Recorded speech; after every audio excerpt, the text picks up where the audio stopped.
Welcome back to Sleepy Guard Shift. Tonight, a lone Nord walks the old road north through the snow, carrying a promise 20 years too late, and something he cannot quite bring himself to name. There's no need to follow every word. Let the voice and the cold and the far-off fire carry you. And if sleep takes you long before the end, that is exactly what this was made for. If these quiet nights help you rest, a like or a follow lets me keep making them, and helps another tired soul find their way to this fire. Everything you'll hear tonight was written and gathered by hand. Now settle in and let the lantern burn low. Let's walk the long road home. When I set out, the snow hadn't started yet. There was only that smell on the air, sharp like iron, the one that tells you snow is on its way. A Nord learns it before he learns to walk. My mother used to say the nose knows before the sky goes dark. Don't trust your eyes, she'd tell us. Trust the cold. My cloak was heavy. Years of road dust in the wool, the salt of old rain. And one more thing I'd grown tired of carrying, though I never gave it a name. My sword stayed in its sheath, and there it would stay. That iron had seen no blood in a long while, only cold. If it were left to me, it never would again. I was going north, up into the Pale, into that white with no end to it, down the road that bends toward Dawnstar. The breath of the sea of ghosts reached even here, rolling over the hills ahead, salt and ice, and the grey smell of far water. I was going home, though when I said that word, home, I could hear my own voice catch on it, like a thread on a nail. Whether the place a man sets out for is still standing, or whether it only stands now in his memory, that he learns only when he arrives. At my belt, just under my heart, hung a medallion. Cold, always cold. It never once took the warmth of my body. It had been my brother's. The last time I saw him, the walls of the imperial city were burning, and we both believed we would die that day. He died. I only believed I would. That is the whole difference between us, and I have carried that difference for 20 years, cold as the bronze against my chest. Everyone who came back from the Great War carried something home. Some a wound, some a name, some a single night they would never speak of again. I carried a promise, one I had made and not yet kept. I was bringing it north, to the roof where my brother was born. A promise gone late, far too late. The road crested a hill, and I saw the first stone, an old standing stone at the roadside, half buried, furred green with moss under the frost. One of the stones my ancestors raised. What power it once whispered, no one quite remembers now. But a Nord does not pass one without bowing his head. I stopped. I pulled off my glove and laid my palm against its cold face. The stone was older than me. It would be here long after me. There was a strange comfort in that. The griefs we carry end one day. The stone stays, The road stays. The north stays. And then, just as I turned to go, I saw it. At the foot of the stone, half swallowed by the snow, a wagon wheel, broken, burned black. A passerby might not have looked twice, but I had seen a great many fires in the war, and I know how wood burns and how it cools after. This wheel had burned recently, and it had been set alight on purpose. This was no accident. I straightened in the snow and looked north, the way the road ran, the way home lay. The first snowflake came down then and landed on my face. I kept walking, because walking was the only thing to be done. A soldier learns that much. Don't stand staring at a thing you don't understand. Walk and think while you walk. Standing gives fear the time it wants. Walking gives it only the road. The snow was slow at first, in no hurry. One flake, then another. Then the air went to that soft, muffled hush it takes on when the snow means it. The world gone quiet, as if some great hand had laid itself over every sound and pressed down. There was the crunch under my boots and my own breath, and far off, very far, the single cry of a seabird somewhere out toward the ghosts. Nothing else. To my right and below, a half-frozen pool lay among the reeds, the water gone still and black at its centre, where the ice hadn't taken. A fox stood on the far bank, a red mark against all that white, looked at me a long moment, then turned without any hurry at all, and melted back into the snow. I envied him a little. He had somewhere to be, and he knew the way. I was not tired exactly. I was somewhere past tired, in that place where the body stops arguing and simply walks. The years teach your legs how to go on. It's something else that wears out, and that one doesn't mend with rest. The burned wheel stayed with me. A wagon. So a wagon had come down this road, and someone had put it to the torch. Bandits, maybe. The hills of the Pale have always held them, and more since a war. A quarrel, an accident. I told myself these things. The soldier thinks of the worst, so he'll be ready for it. But a son, a brother, he does everything he can not to think of the worst. Both of them walked in me that night, and the old argument between them had started up again. And still, strange to say, the walking was good. There's a mercy in setting one foot ahead of the other. When the thoughts grow heavy, the body takes over, and the body asks for simple things. The next step, a sigh out of the wind, a mark on the horizon. Perhaps that's why I'd taken to the road at all. A man can sit 20 years in one room and never leave it. But set him walking, and sometimes he breaks the weight into single steps, and at each step leaves a little of it behind him in the snow. Hjalmar would have been singing by now. That's what I miss most about my brother, I think. The way he filled a silence.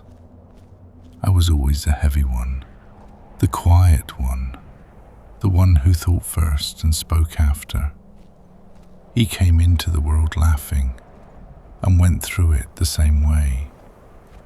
When we were boys, in that handful of houses on the coast we called a village, we'd go down to mend our father's boat, and while I untied the lines, he'd stand on the rocks and shout at the sea. No words to it, just his own voice thrown out for the joy of hearing it come back. The gulls hated him for it. He laughed at the gulls. There were two of us and only one mother. Our father went out one winter and the sea kept him. The way the sea does up here. It gives, it takes, and no one may ask it why. She raised us alone, her hands hard from the nets and the cold water. But I remember how those hands softened in the evenings, smoothing our hair, stirring that stew of hers. Whatever you do, she'd tell us, don't leave each other. Two trees together stand against the storm. One tree falls. We promised. One of those easy promises children make, never knowing it can't be kept. Both of us young, both of us fools. Though he was a fine fool, and I was only a fool. The armies of the Dominion were coming up from the south, and the sons of Skyrim were called, and we went, because going seemed right then, because to a young man, war always looks like a song, and death like something that happens to someone else.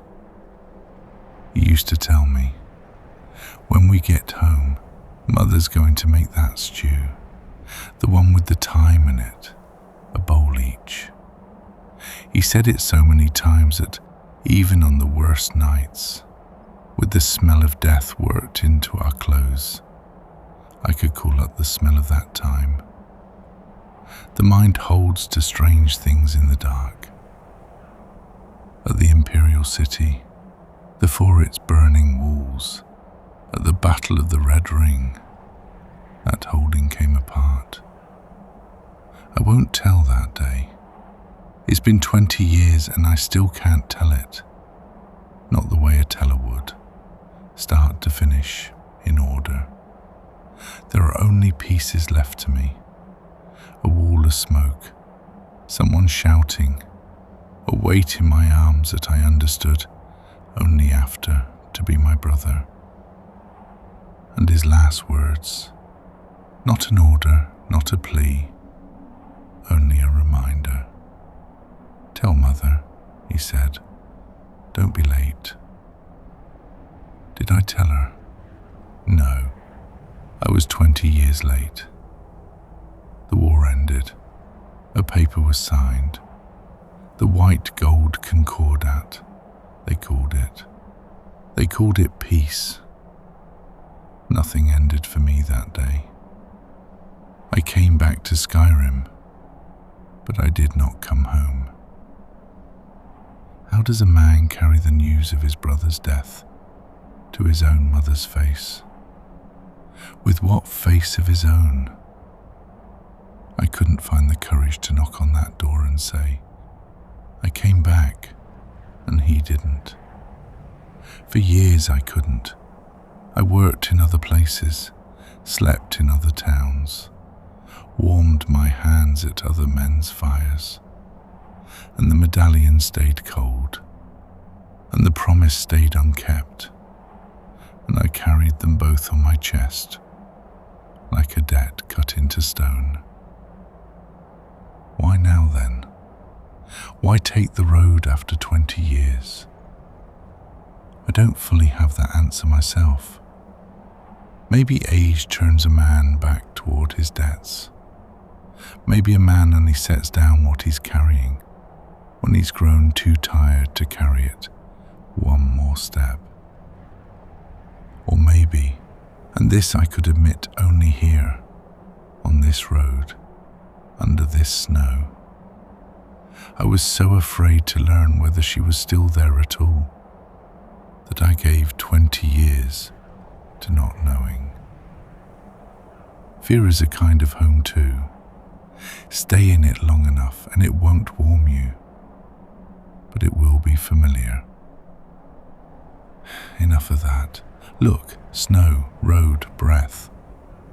One step, then the next. That's what the road is for. There was a night that came back to me as I walked. From the middle of the war, but not a bad night. And that's the strange part.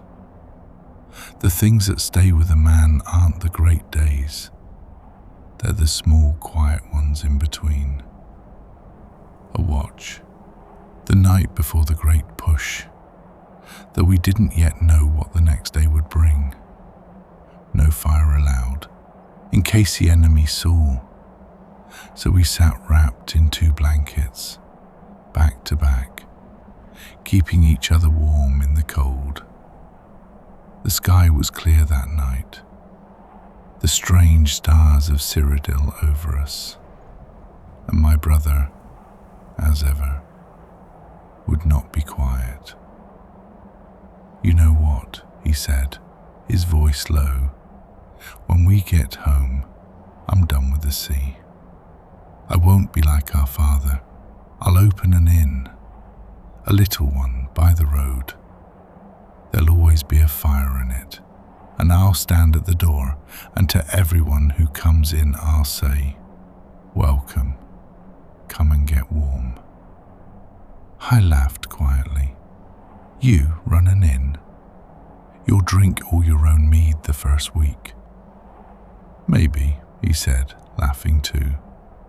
"But then I'll drink it with the guests. Drinking alone is what finishes a man, brother. Not drinking together." Then he was quiet a while, which was rare for him, and looked up at the stars. "You'll come," he said, "in the winters. You'll tell me stories, and I'll tell everyone how silent a man you are, and they won't believe me." He took the medallion from around his neck then, the old thing our mother had given him, and turned it over in his palm. And even in that fireless dark, it found some small light to hold. "I'll have you keep this when the inn's open," he said. "Hang it behind the bar, the luck." "Hang it yourself," I told him. "Maybe," he said again. He always said maybe. And neither of us knew that night that none of those maybes would ever come. Watched over me, even if it was only stone. I stopped before it a moment. I gave up praying years ago, after the things I saw in the war. I had little left to say to the sky, but I laid my gloved hand to the stone anyway, and said to no one, only to the cold, "Let me arrive. I know I'm late, but let me at least arrive." And it was then, right at my knee, that I saw something wedged beneath the shrine. Not a rag, a paper, folded, soaked through, its edge gone stiff with frost. Someone had pushed it under the stone, out of the wind, to leave a paper at a way shrine. There's an old custom for it in the north, a word to someone you can't reach, a place you can't get to, left at the stone in the hope the gods might carry it. I drew it out. I opened it with cold fingers, careful not to tear it. The writing was hurried, the letters shaking, from cold or from fear, I couldn't tell. Only a few lines. I read a name.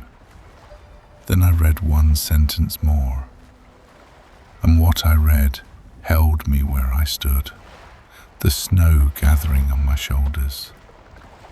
I won't tell you yet what those lines said, because I didn't understand all of it myself then, and I won't hand you a thing half understood, as though it were whole. I'll say only this: The paper belonged north, the way I was going, and in it was a warning.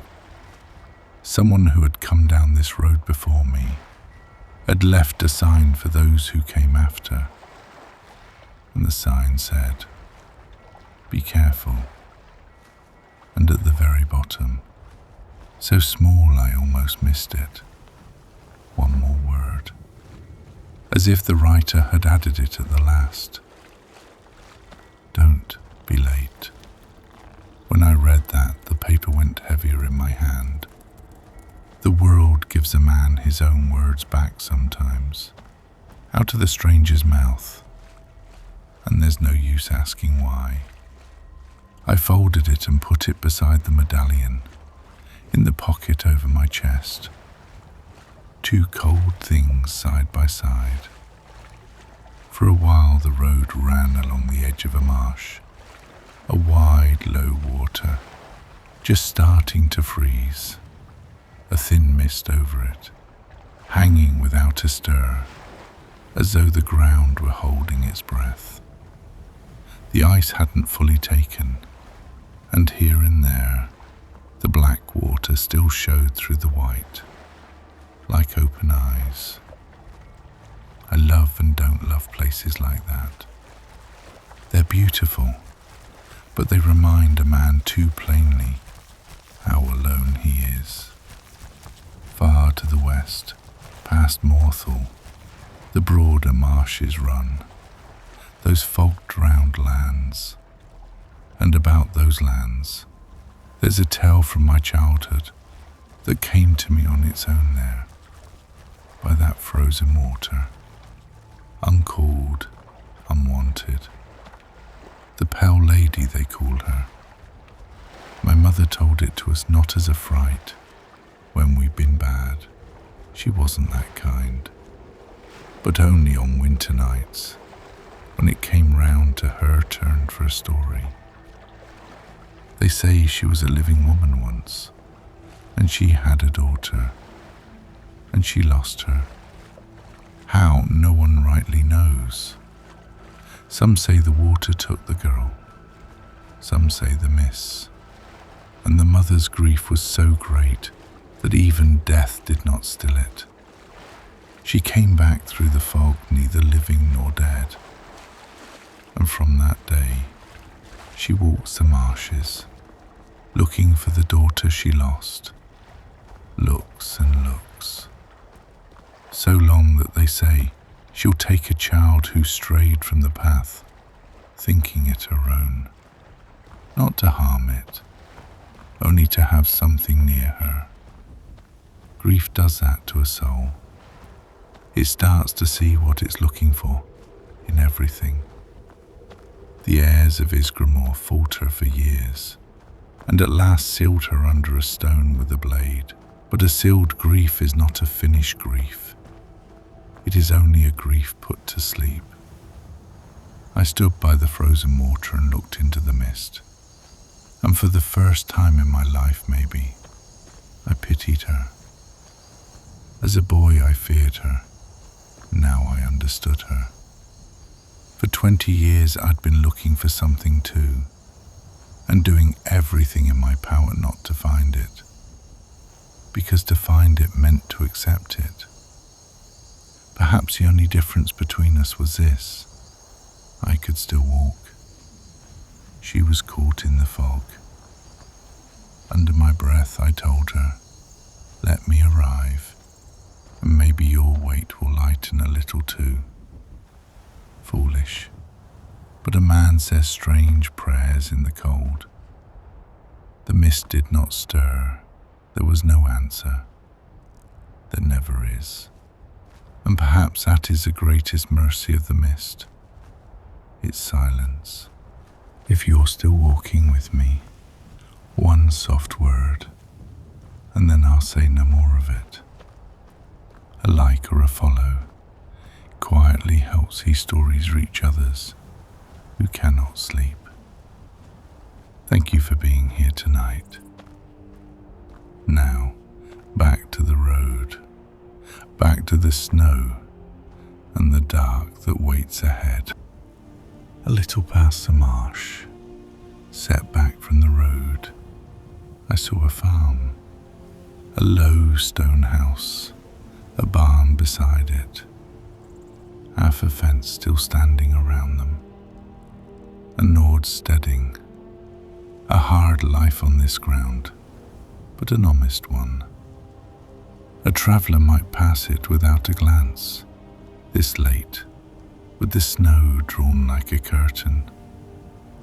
But my eye catches on places like that. They trained me a long time, either to guard such places or to come at them with care. Something was wrong. I didn't know what at first, but my body knew. That old prickle at the back of the neck, the war teaches you. Then I saw it. The chimney. No smoke from the chimney. In this weather, in this cold, no house with a living soul in it lets its chimney go cold. No smoke, no fire.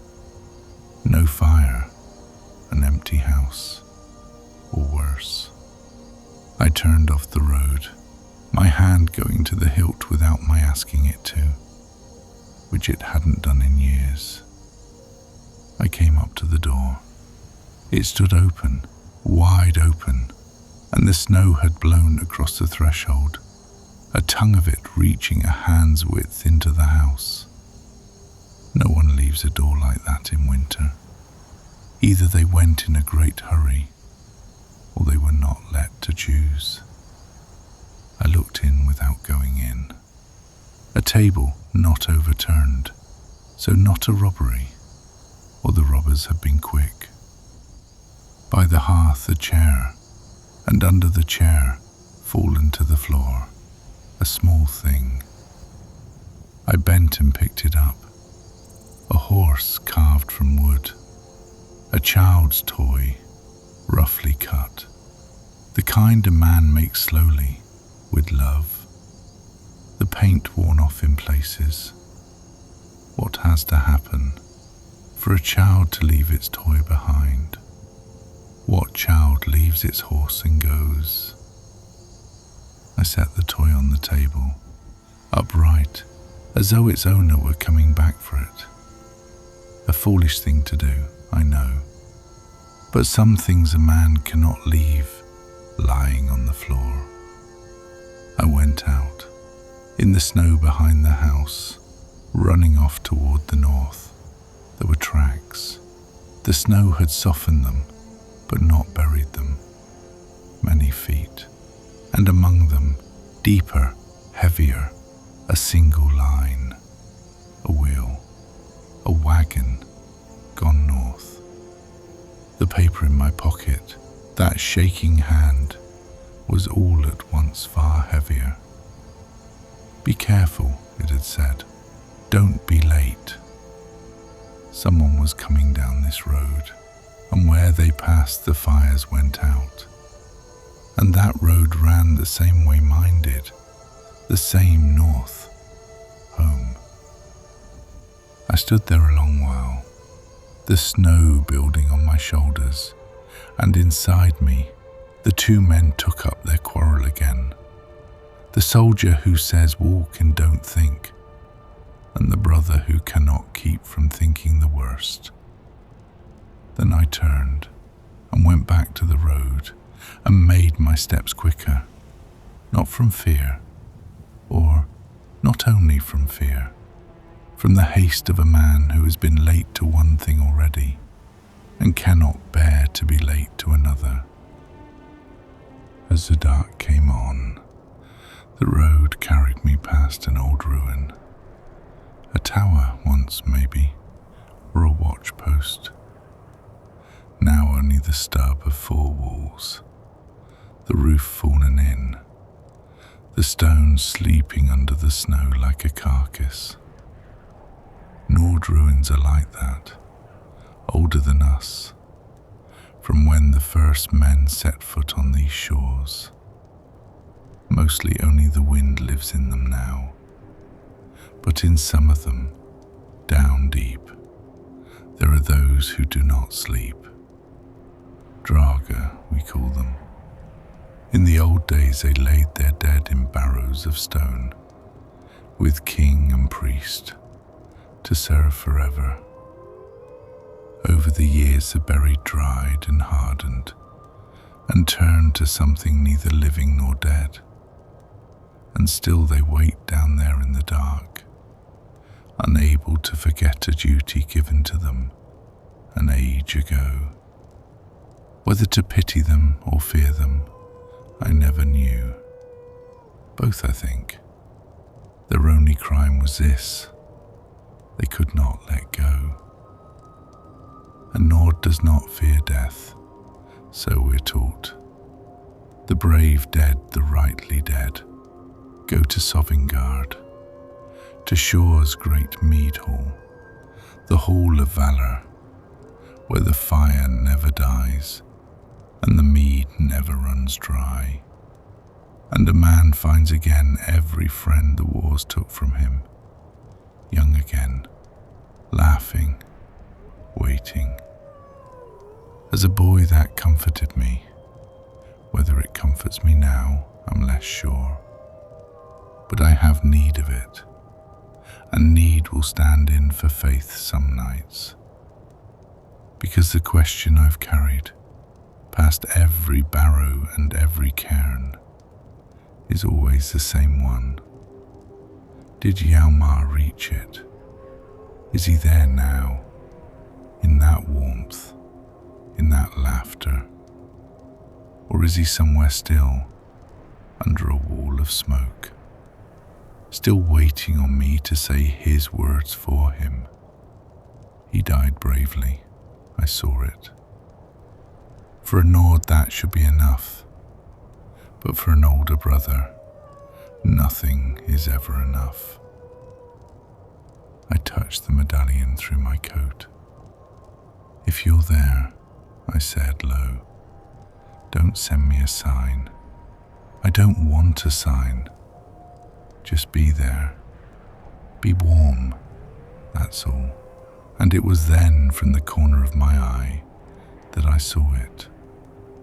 Up the road above me on the snowed slope, a shape standing, still. I took it first for a rock, but rocks don't watch a man. Grey near the colour of the snow, its head turned to me. 40 paces between us, maybe less. It did not call out, did not come closer, did not show its teeth. It only watched, and I met its watching. A soldier knows danger, and this was not danger, not yet. A hungry wolf stands another way, tight, weighing you. This one only watched, as though it too were on a road, and surprised to find the roads had crossed. I told myself it was a wolf. I should have looked closer. But the snow was thick and the dark was coming, and a man sees what he expects to see. The snow had turned serious now. I would not reach Nightgate tonight. That lonely inn up the road, with its fire and its bowl of something hot, was half a day off yet. And half a day in this weather is a lifetime. So I would lie out tonight. A soldier learns early to take that too. Some nights you don't win. You only live to the morning, and living to the morning is its own kind of victory. I turned into the lee of that ruin, in the shelter of a fallen wall, with a great pine come down over it, enough to break the wind, enough to keep the snow off. I set down my pack, and my shoulders rose as though for the first time in years. I knelt and gathered what dry wood I could from under the dead pine, where the snow hadn't reached. In the side of my pack under the cloth My fingers found the hard corner of a book, and I thought, tonight when the fire's up, I'll open it. The medallion swung at my chest, cold, patient. The spark caught the kindling, hesitated, then took. The dark drew back, only a little, only an armful. And inside that small ring of light, in the middle of all that cold and endless north, I was not alone. There was a fire, and where there's a fire, a story starts. Once a fire took hold, the world grew small. It always does in the cold. Everything that is endless by day, the road, the sky, the white that runs on past seeing. At night it draws in close around a handful of flame. The inside of that ring is yours. The outside belongs to something else. And the line between them is a trembling orange thread, stepping nearer when the fire sinks, falling back when it climbs. I opened my pack and took out a strip of dried meat and chewed it slow, my eyes lost in the flame. The tiredness had settled into me now, but sleep wouldn't come. It never does, not right away. First the mind sets out everything it gathered through the day, one thing at a time. The burned wheel, the paper under the stone, the house with the cold chimney, the little wooden horse I'd stood up on the table. The mind counts them over once before it lets you rest, as though counting might make a meaning of them. And that was when, out past the ring, something moved. I went still. My hand found the knife at my side without my telling it to. 2 points of light were burning low in the dark, catching the fire. 2 eyes, and above them, slow, a grey shape gathered itself out of the night, the one that had shadowed me all day. So you came, I said. My voice sounded too loud in my own ears. It didn't move. Neither did I. We took each other's measure across the fire. And in the strain of those first moments, my mind reached again for the word wolf. A lone wolf, hungry, patient. But then the animal took one more step into the light, and I saw that I'd been wrong. It was no wolf. It was a dog, a big one, grey-furred, one of the herding breeds of the north, thick of coat, broad in the chest, made for living in the cold. But it was thin. The ribs showed under the fur, and one ear was torn, an old wound. Around its neck, half snapped, on the strip of leather, a collar. This was someone's dog, someone's once. And then I understood where it had come from. The farm, the house with the dead chimney, the footprints in the snow, the heavy line of the wheel. Whoever had gone or been taken had left their dog behind, the way the child had left its horse. And the dog, because it was loyal, or because it was alone, or for some reason a dog itself couldn't name, had caught my scent and followed. Perhaps my hand still carried the smell of that carved horse, and the dog had gone looking in it for the home it had lost. You too, I said. but there was no mockery in it this time. You were left behind too. Food in the north is heavy as an oath. My mother didn't teach me that one. The war did.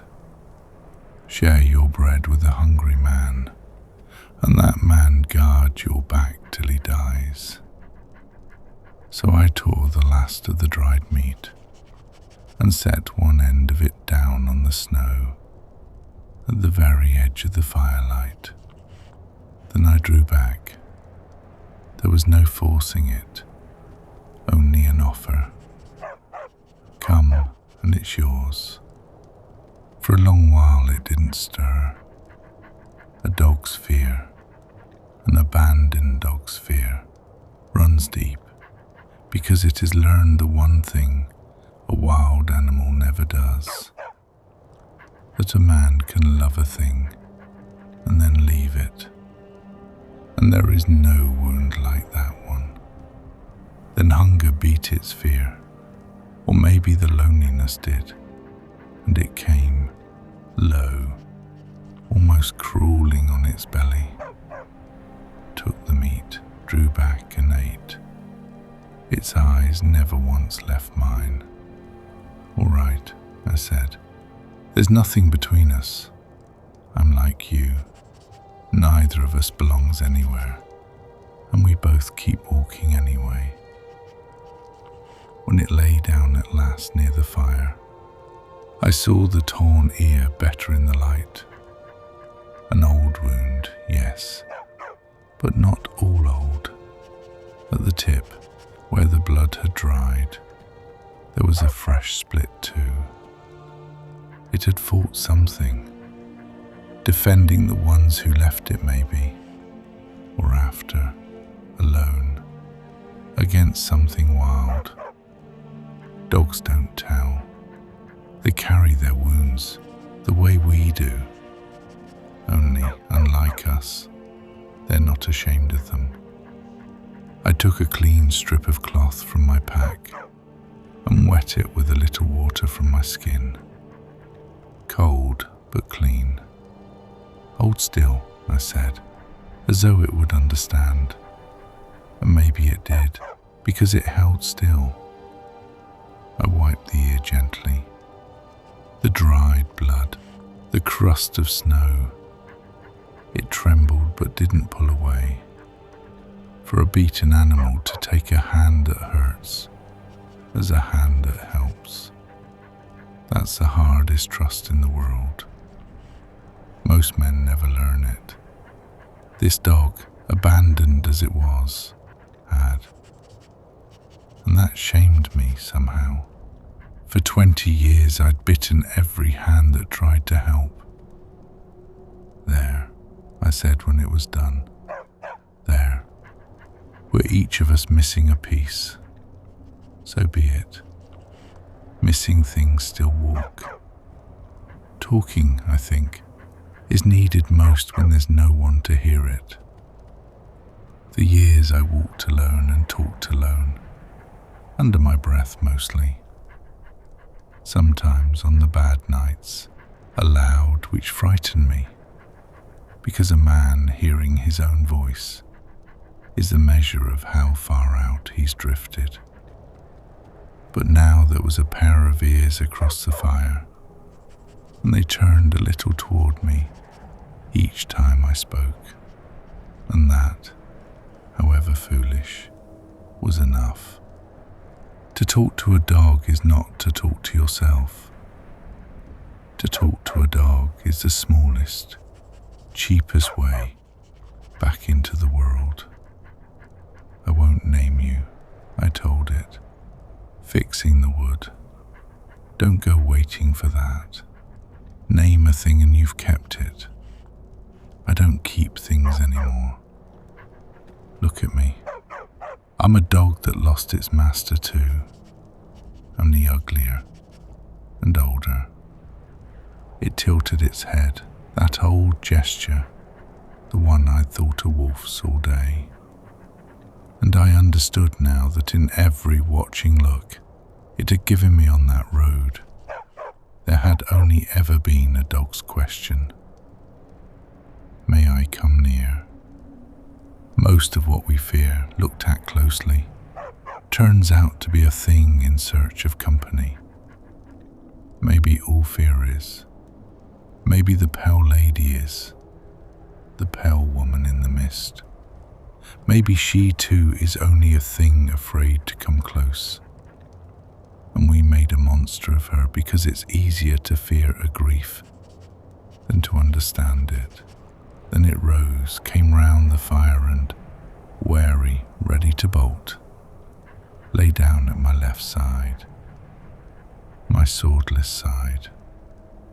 It was warm, it was heavy, and for the first time in years, the weight of another body against me felt like a harbour where I'd dropped anchor. When the fire was high enough to read by, I took the book from my pack. I'd carried it for years. The cover worn, the corners gone soft, the pages swollen from old damp. I never owned many books. A soldier doesn't carry weight he doesn't need. But this one, I could never leave behind in any place I left. It's called A Dream of Sovngarde, written by a Nord, a man named Skyrim Winter. I found it on a trader's table years after the war, and the moment I read the name, I bought it, because I hoped there might be in it the thing I was looking for, an answer, or, failing an answer, at least some comfort. I read it to the dog, aloud, slow, because now there was someone to hear. Skyrim in his book sets down the night before the Battle of the Red Ring, that last hopeless push to take back the imperial city from the Dominion. The same battle, the same walls, the very place my brother died. The first time I understood that, my hands had shaken. Skyrim had been there that night, perhaps a few paces from Yalma, breathing the same fear. He writes it on that night, knowing he would likely die at dawn. He prayed to Talos, and praying fell asleep. And he dreamed. He walked through mists, toward the sound of laughter and songs of the north, until the mists parted, and before him opened a great chasm, no bottom to be seen, its waters thundering down past sight. On a high wooden seat sat an old hoar-headed man who called to him, "Come forth." And Skyrim knew him at once, Isgrimor, father of the Nords, father of Skyrim. "You stand in Sovngarde," the old man told him, "the hall of the honoured dead." Here I stopped a moment. The dog raised its head, wondering why I'd gone quiet. "The honoured dead," I said to it again. "You hear that? There's a place, they say, not for all, only for the rightly fallen. Did my brother fall rightly, do you think? He died trying to pull me out. Does that count right? Or did he die of my mistake? And if so..." I stopped. Some sentences a man hasn't the heart to finish. I read on. Skyrim in his dream spoke to Isgrimor of the next day's battle, of the fear in him, and Isgrimor gave him the one saying the whole weight of the book gathers into. And I've known it by heart for years, and it cuts me fresh each time I read it. A Nord is judged not by the manner in which he lived, but by the manner in which he died. The book set that down as comfort. The Skyrim it was. He told his men the dream at dawn, and the words filled their hearts with courage. and they went into the slaughter unafraid. But I've quarrelled with that sentence for 20 years. Because if a man is judged by how he died, Hjalmar died well, bravely for his brother, then he is in that hall now, laughing with mead in his hand, and I should be glad of it. But there's a far side to that saying, and no one ever speaks it. What are the rest? What are those who lived on? What are the ones who failed to die at the right moment and lived 20 wrong years instead? Which hall do they get? Skarden never wrote that part, because Skarden died, I think, the next day. And the dead have that last mercy. They leave the rest of the questions behind them to those of us who live. I read one more page, where Skarden tells of the chasm, the bottomless deep, its roar filling the whole hall. Even in that thunder, he writes, there was laughter, hundreds, thousands of dead heroes in that great hall of stone, at a feast with no end, telling each other their old wars, laughing, drinking. And when Isgramor spoke his last word, the whole hall roared as one, a sound, Skarden says, so vast it shook his bones even in the dream. And when he woke, he could still feel that shaking in his chest. I closed the book and sat with it. How does a man stand before a thing so much greater than himself? A chasm, 1,000 dead heroes, the father of his whole people. Skarden was afraid, but the fear didn't make him small. It gave him, strangely, the ease of belonging somewhere. And I've carried the opposite 20 years, the cold of belonging nowhere. Maybe Sovngarde's true gift isn't the fire or the mead. Maybe it's only this. There, no one is alone. Even death done right is not a loneliness. It is a meeting. Don't you trouble yourself with all this, I told the dog, and scratched behind its torn ear, touching it for the first time on purpose. You wonder instead whether there's a Sovngarde for dogs. There should be. A hall where every loyal dog, every left-behind dog, finds its master at the last. Where no one leaves anyone behind. That would be a good hall. The dog let out a long breath toward the fire, as if it had caught the scent of that far-off place. You heard it too, didn't you? That roar. Foolish. But that night everything seemed a little possible. By the fire, something of my mother came back to me. A room I'd kept locked for years swung open, and out of it came a sound, a lullaby. She sang it to us when we were small enough to fear the sea, on the stormy nights, when the roof groaned in the wind. Half the words I've lost, but the tune stayed in me, the way a vein stays in stone, unseen but there, and shown only when the stone breaks. It began like this. Sleep, little fisher, the sea sleeps tonight. Sleep, the wave has stilled, the wind's grown tired, the stars are weaving a net for you. And it ended as well as I remember, always the same way. Morning comes, it always comes, but first the night, first the sleep.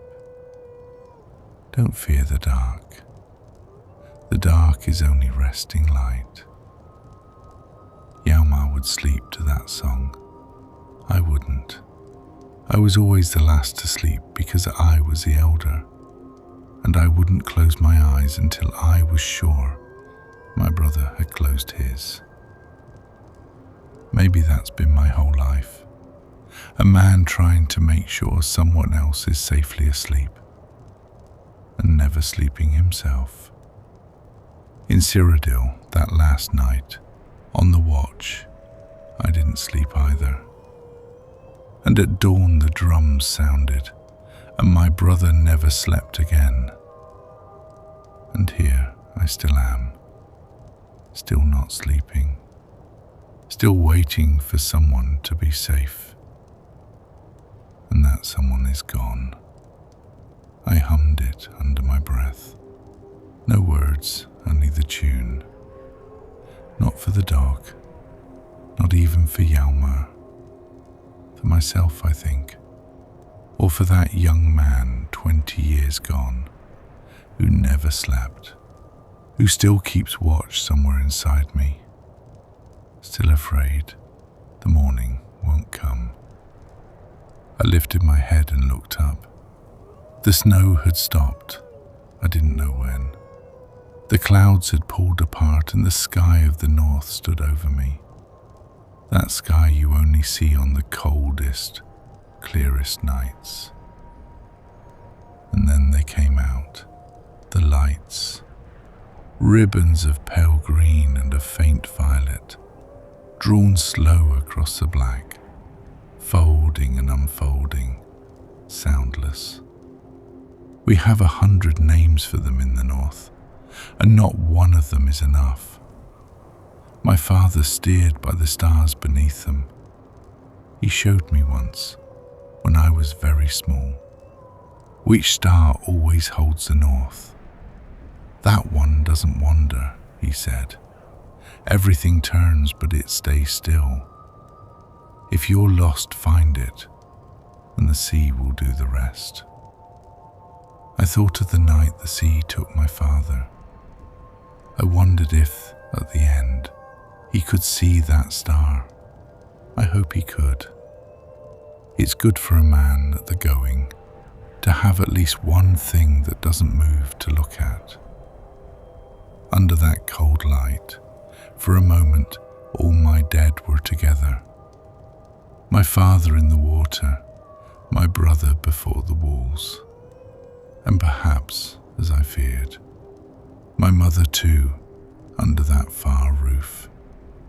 And yet, strange, the thought didn't crush me that night. Maybe it was a dog's warmth. Maybe it was that far-off roar of Skardens, still in me.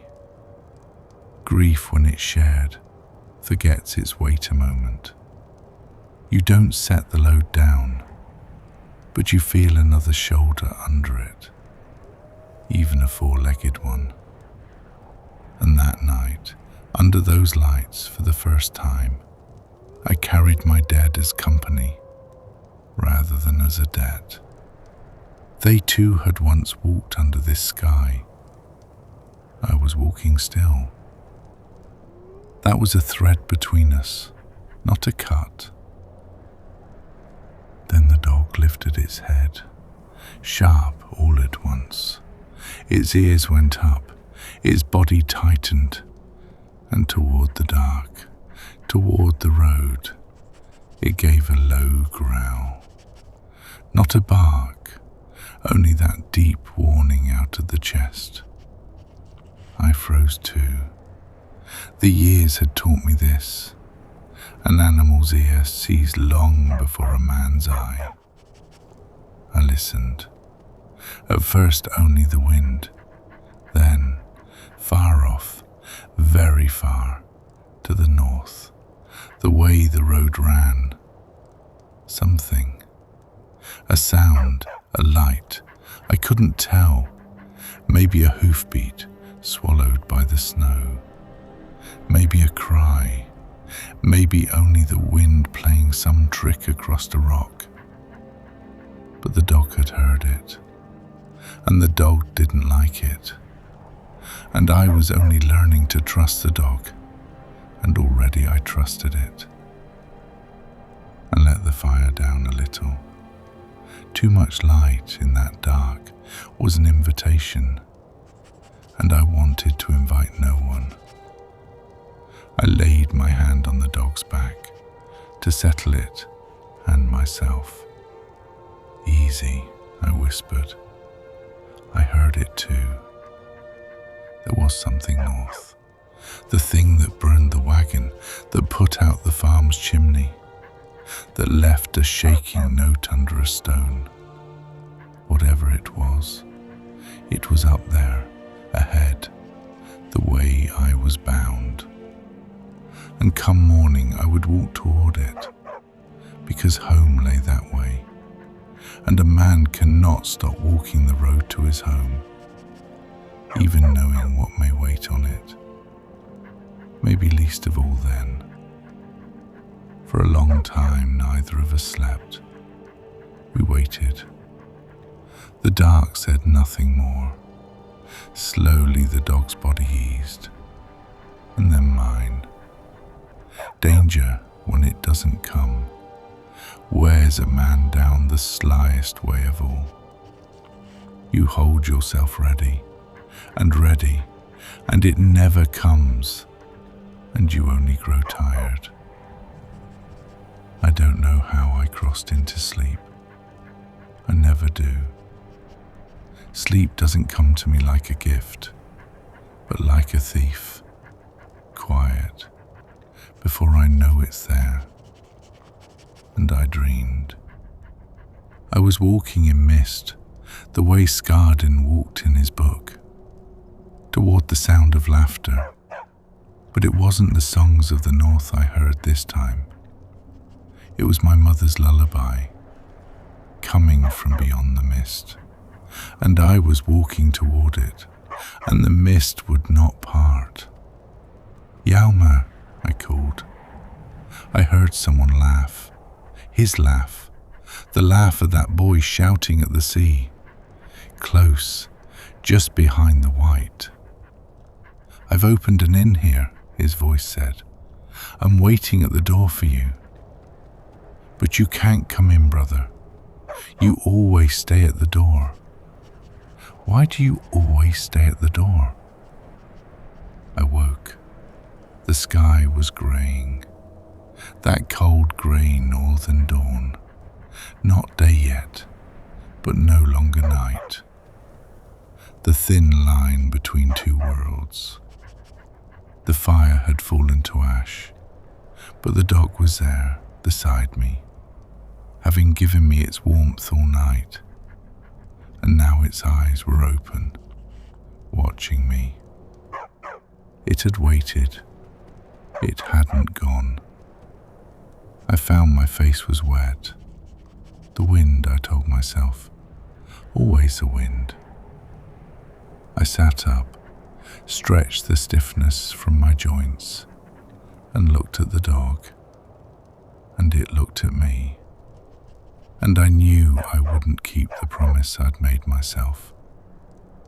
I wasn't going to name it. Wasn't going to keep it. But there it was, having pulled me out of the night, having stayed to the dawn. And a man cannot leave a thing nameless that he owes a morning to. "Bran," I said. "Where it came from, I don't know. From nowhere, maybe. A name doesn't need a reason. It only needs a voice to call it. Your name's Bran. If you don't care for it, we'll find another on the road." Bran wagged his tail once, slowly. In 20 years, no one and nothing had given me so plain a happiness. I shouldered my pack, the medallion at my chest cold, the book within, the note in my pocket, and Nell beside me. One more thing. Four-legged and faithful. I looked north, toward the way the night had hidden something, toward where home was, toward the place I still had not reached. "Come on," I said to Bran. We're not there yet, but tonight at least, we won't get there alone. And we set off, the two of us, into the breaking grey. The end of the second day near brought me to my knees. We'd walked since morning, Bran and I, and the north had hardened by the hour. After midday the wind turned and came off the Sea of Ghosts, that wet, salt wind that gets into the bone, the one the northern folk call the sea's tooth, because it bites. As the road climbed, the trees thinned, the pines shrank to crouching things, and gave out altogether, and there was only rock, snow and sky, that three-coloured world. The lead of the stone, the white of the snow, the deepening violet of the falling sky. The pale is like that. It isn't generous. It gives you nothing. It only lets you pass. And that, if it cares to. Dusk in the north doesn't fall like a curtain. It rises like water. First it fills the bottoms of the valleys, shadow on shadow, then climbs the slopes, and last of all the high snowed peaks let go of the day's final light. We came through Wayward Pass, that narrow throat where the wind howls, threading the rocks. The wind made a sound so low, it was as if the mountain itself were muttering in some old tongue I couldn't follow. Bran walked with his ears flat, pressed close against my leg. We were both spent. We both knew what another night in the open, in this weather, would cost, and that this night, in this cold, it might cost everything. Far off behind the hills, a pack of wolves answered one another, that old cord that lifts a hair on a man's neck. Bran stopped, turned his head that way, listened, and stayed. His pack was me now, I think, and mine was him. Then, just as hope had worn down to its last thin thread, I saw it, below where the valley bent, a light in the dark, one yellow trembling, firelight leaking from a window, and above it, against the sky, one thing more, smoke, a thin grey feather of it, curling up. After that cold, dead chimney of the abandoned house, to see this smoke, I can't tell you. Smoke means fire. Fire means people. People means we don't freeze tonight. Bran, I said, and there was a thing in my voice that hadn't been there in years, near to a smile. Nightgate, we've reached it. At least we've reached this far. The inn sat low and solid against the rock, its roof heaped with snow. An old place, a small one, not one of the loud city taverns, only one of those little lights set down in the middle of nowhere that say to the tired traveller, "Come, get warm." As I came up, I caught the sounds of it, a low murmur of talk, a laugh, and this caught my heart from somewhere strange. A lute. Someone inside was playing, slow, a sad northern air. I came to the door and put my hand to the latch and stopped, because they wouldn't let Bran in. I knew that much. An inn means 4 walls and a fire, but it means rules too, and a half-wild thing, big enough to be taken for a wolf, torn-eared, a stranger's dog. That is not a thing any innkeeper welcomes gladly. I looked at Bran. He looked at me with those patient eyes, and he seemed to understand, because he'd stopped at the threshold and hadn't even tried to come in. Being left behind teaches a man or a dog that most doors aren't meant for him. I pushed the door, and the warmth met me like a wave. Inside was the very opposite of the world outside, and to a frozen man, that opposite is near enough to drunkenness. A great fire burned in the hearth, the flames a man high, and on the spit at the room's centre, a haunch of meat turned, its fat dropping to hiss in the coals. The air was thick with it, wood smoke, the soot of tallow candles, the sweet sharpness of fermented honey, wet wool, roasting meat, and under it all that nameless smell of a closed, warm, peopled place, which to the half-frozen is the smell of heaven. The lute player sat in the corner, eyes shut. Two travellers spoke low at a table, one turning its cup round and round. By the fire an old hunter sat with a bow across his knee, gazing into the flames. The man behind the counter looked up, big, red-bearded, annoyed, with that innkeeper's way of weighing a traveller at a glance. How much in his purse, what he's after, trouble or peace. Hadring, he said, naming himself. Not a greeting, more a fact. This inn's been my family's since my great-grandfather raised it. Room's 10 gold, food's extra. You start a fight, you go out in the snow. That part's free. What'll you have? Then his eye went past me, to the open door, to Bran waiting in the snow, and his face changed. And what's that then? Can't have that inside. That's a wolf. A dog, I said. Looks like a wolf. We all look like something we're not, I said. He's a herding dog. Lost his master. He didn't leave me, so I won't leave him. He'll lie quiet at my feet, in a corner. You won't know he's there. Hadring frowned, and I knew that moment. An innkeeper weighing his rule against a tired man's face. My rule's my rule, he said. My guests want peace. A big dog, a fight breaks out. The cost lands on me. I reached to my belt, took the last of my coin, set it on the counter. More than the room, more than the food. For his peace, I said. Anything happens, I cover it.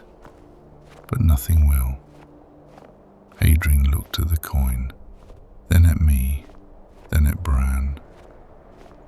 Coin doesn't open every door, but on a cold night it cracks most of them.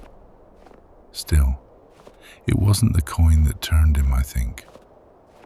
Got a wood pile out back, he said at last, grumbling. Storm's coming. It won't last the night. You've the look of a soldier, and the arms hold up. Split that pile before you sit, and I'll give your dog a corner by the fire. Deal? I smiled, really smiled this time. Deal. And so, before I'd set foot to rest, I was out in the cold swinging an axe. For the first time in years, arms working not for a fight, but for a place, for a dog. With each log that cracked, something in me cracked a little too, but the good way. Not a bow drawn tight, but a fist coming open. Bran sat beside me, head tilted, watching. When it was done, Hadring held the door and nodded Bran in, grudging but true to his word. Earth corner, he said, no further. Bran came in, nose up, taking the new smells, and went straight to the corner by the fire. and curled there as if that spot had always been his. The old hunter looked at him, then at me, and said nothing, only gave a small nod, one of the highest blessings one Nord ever gives another. I sat, and to sit, only to sit, my back to a solid wall, my feet stretched toward the warmth, set down the whole weight of 20 years of road at once. Hadring put a cup of mead before me, dark foam on it, and a wooden bowl. Steam climbed off the bowl, a stew, game, barley, root vegetables, and over the top a scatter of dried herb. I sank the spoon, lifted it and stopped. Time. There was thyme in the stew, the herb of my mother's soup, the soup my brothers said he could smell in the middle of the war. A bowl each, he'd said. Now there was a bowl in front of me, hot, real, and the chair across from me was empty. And that empty chair turned all at once, so heavy I had to set the spoon down. A man can carry a thing 20 years, and a pinch of dried herb can drop him. Grief keeps no reason. A smell, a tune, an empty chair, and the walls come down. No one noticed, I think, or noticed, and in a northerner's kindness, looked away. Everyone here has an empty chair. The room can be full, and still each man sits a little with his own dead. I ate slowly. The warmth spread through me. The mead warmed my blood, and the lute's air, that slow, sad northern tune, hung over the room like a blanket. The walls were hung with dried herbs, ropes of garlic, a stag's antler in a corner. The beams overhead blackened, smooth with years of smoke, low and warm. Down the long tables lay all the inn's plenty, wedges of pale cheese on wooden trenchers, bundles of leek gone dark at the edges from the coals, a round loaf with its crust split open, a bowl of snowberries left over from the cold months, tart and bright. The candles were tallow, their small yellow flames trembling, each one sending a thin line of soot toward the roof. On the spit the meat still turned, the fat hissing bright each time it fell. The lute player took up a new air, slower than the last, a northern lament, the words in the old Nord tongue. And most I couldn't follow, but in the refrain came one word, over and over, drawn long, Sovngarde. And to feel it you needed no words at all.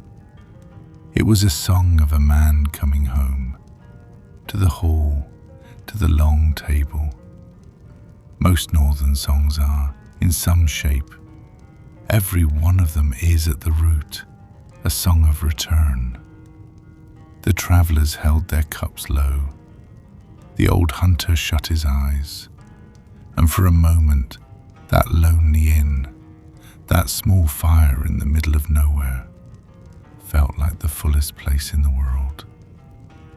But I'd come here for a thing, and that thing wasn't waiting at the bottom of the mead. It was waiting in the talk at that other table. The elder of the two travellers had been watching me a while, with that way road folk have of knowing their own, asking without asking, "You come a long way too?" At last he took his cup and came to my table, not even asking leave, which on the road isn't rudeness, but a kind of kinship. South or north? asked. North, I said, to the coast, past Sovngarde, the villages on the cliffs. The man was quiet a long moment. Then he drank and said, I come from up that way. And I'll tell you something, friend. There's not much village left up there anymore. Something in me went cold, but I kept my voice level. How do you mean? He told it slow, a sip to a sentence, in that worn road voice. After the war, he said, the Great War, the North Coast was never the same. The young men went, and most didn't come back. The ones who did couldn't work the ground anymore. Something broken in them. Then the winters hardened, one on another, and the fish thinned, and bandits grew along the roads, leftover men from the war, with nowhere to go. So they took, one by one, family by family, the coast villages emptied, some to Sovngarde, some further south, to the cities. This winter the last of them came down the road. You'll have seen a burned wagon, maybe, an empty farm. That was them, the last to leave. Bandits burned the wagon, took their goods. They barely got out with their lives. I came down with them. What they left behind isn't a village anymore, friend. It's a graveyard, stone and wind. The note at my chest, that shaking hand, be careful, don't be late, found all its meaning at once. A fleeing soul had left a warning for those who came behind. And I was walking the very opposite way, into the place they'd all fled. There was a village, I said, and how low my voice came out. I could barely hear it myself. On the cliffs, a little fishing place. A woman lived there. She'd be old now, alone maybe. She had 2 sons, both went to the war. The man looked at me, and I knew the thing in his eyes, the look a bad piece of news wears, in the moment before it's said. I know that village, he said softly, and that woman too, I think. Everyone did. The woman who waited for her sons. For years, they say, every time a ship came in, she'd go down to the shore and ask every traveller after her boys. But she doesn't wait any longer, friend. It's some years back now. She went quiet, one of the hard winters. The village still stood then. There were enough hands left to bury her. They put her up on the cliffs, looking out to sea. She asked it that way. If my sons come back, she said, by sea or by road, let me be the first thing they see. The room went away for a moment. The lute, the fire, the voices, all of it drew off, like sounds heard from underwater. Years, some years back, while I was still on the road, still spending my years on fear. She was already gone. I'd been 20 years late to my brother's word, and now I learned I'd been late to her as well, by years. The thing I'd always feared, to not arrive in time, had already happened, long before I ever came near the door. And yet, the collapse I'd braced for didn't come, because the worst I'd been carrying 20 years already. Not knowing was heavier than knowing, because not knowing meant holding every chance at once. She's alive. She's dead. She forgave me. She cursed me. All of them. Every day. Every night. Now the chance is narrowed to one. There was pain in it, yes, a deep pain. But it had a shape now, an edge, a bottom. And a grief with a shape is lighter than a fear without one. I learned that only there, at that inn table. I drew out the medallion, for the first time in front of another living soul. The cold thing I'd kept 20 years against my chest, under my shirt. I laid on the table in the light.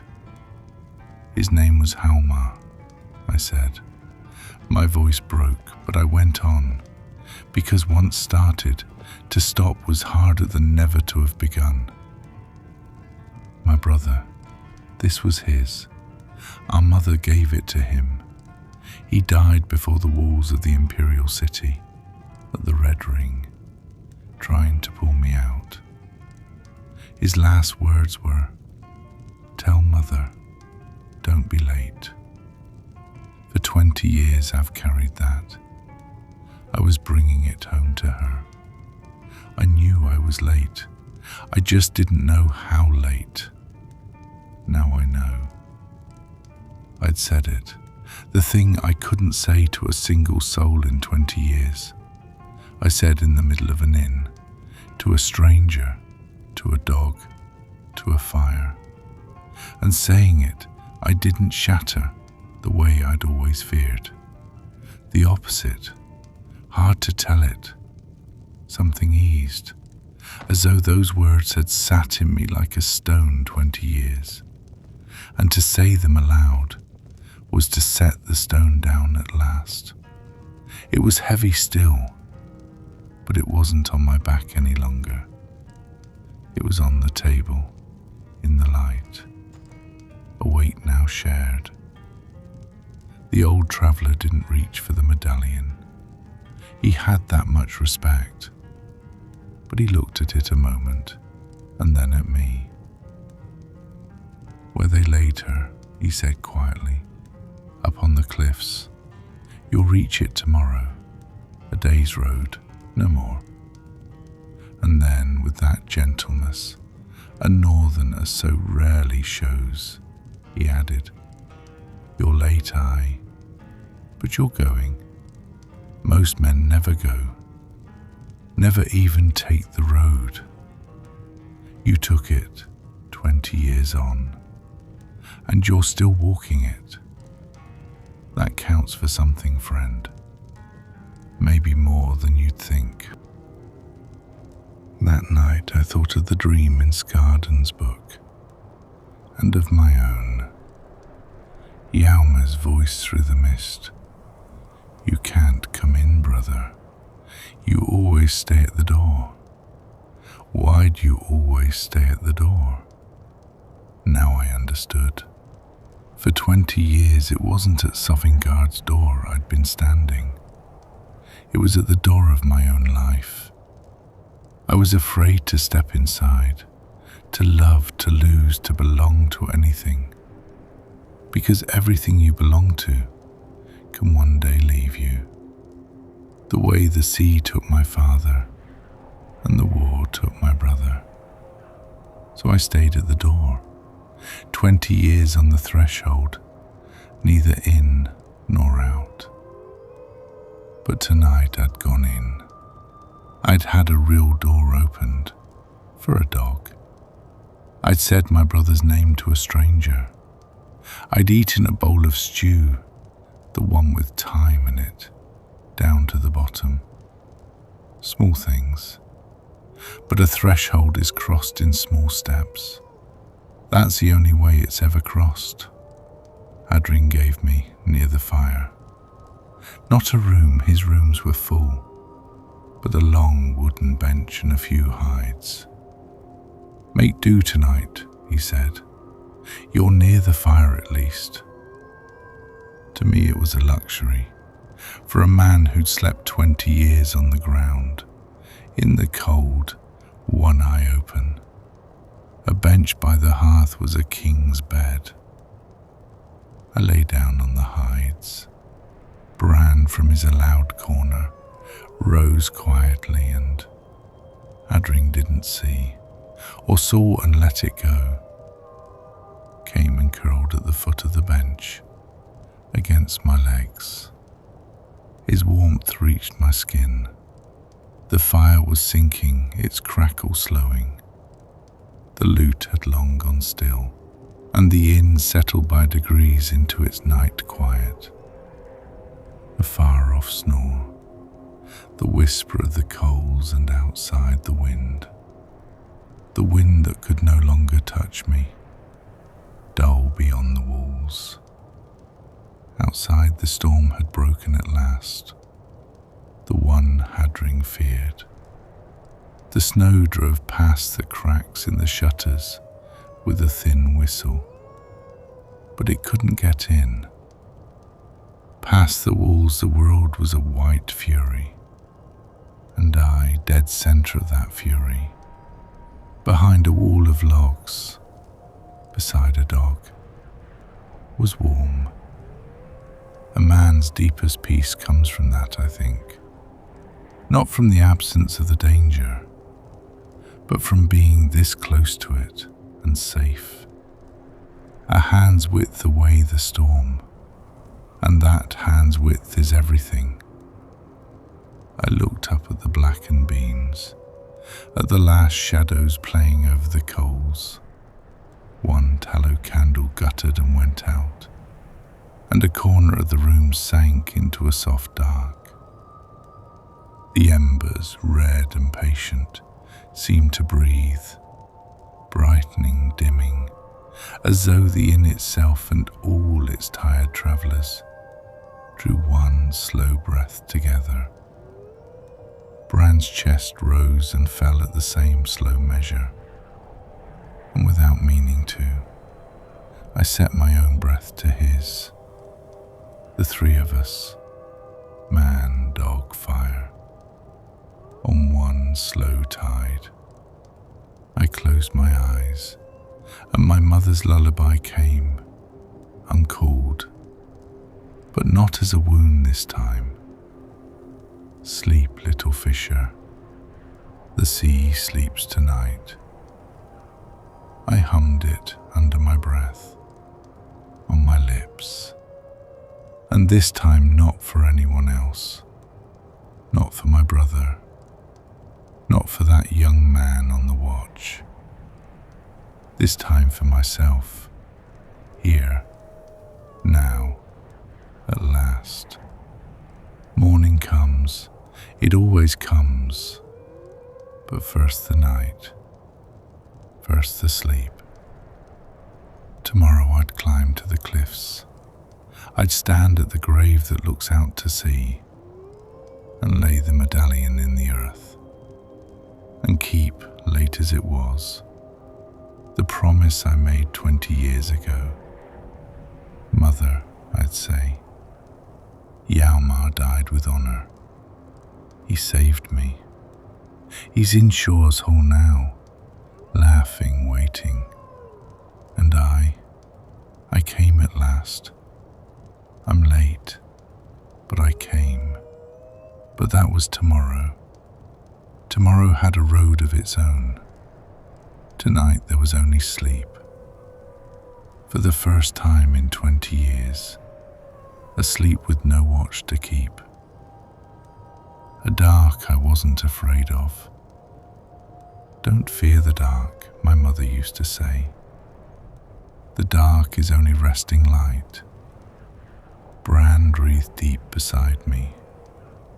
The fire cracked once more, and then there were only embers, red and warm and patient, and I a day's road from home, under a stranger's roof, in the warmth of a dog, at last let myself down into sleep. And that night I dreamed nothing at all. I only slept, and it was the kindest thing I'd been given in years. The fire has burned down to embers now, and if you're still awake to hear this, thank you for spending the night with me. If you drifted off somewhere along the road, then I did my part and I'm glad of it. Stay as long as you like. The quiet will carry on a while yet. If you'd like another night like this one, follow along, and I'll have a new story waiting when you're ready. Rest well. Good night.